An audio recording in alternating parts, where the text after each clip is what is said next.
Termina 0-0 tra Atletico Pontigna e Unipomezia, con il punto da parte dei pometini che li porta più 3 sul Terracina, secondo in classifica, campionato di eccellenza girone B, punto ottimo invece in zona salvezza per i padroni di casa di Gesmundo.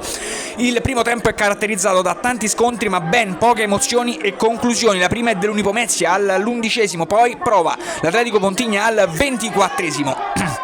con un'azione manovrata, destro che termina alle stelle. Infine è Aquilani al 33° a provare il destro, anche questo termina alto sopra la traversa. Le immagini passano subito alla ripresa, quando al quarto minuto di gioco, in seguito ad un calcio d'angolo, è Ranceschi ad andare in acrobazia, palla alta di poco sopra la traversa. Poi Atletico Pontigna che va in pressione offensiva al 9°, al 10° arriva la conclusione in diagonale dopo il cross all'interno dell'area di rigore.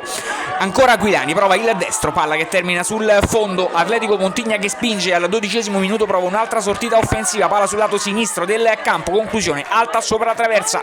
L'ultima conclusione del match da parte dei padroni di casa arriva invece al minuto numero 26 con il sinistro che però termina abbondantemente sul fondo. Unipomezia che allora tenta il tutto per provare ad andare a più 5, palla all'interno dell'area di rigore per Crescenzo che scaraventa in rete per il direttore di gara con fuorigioco o con un fallo, gol annullato, e allora si resta sullo 0-0.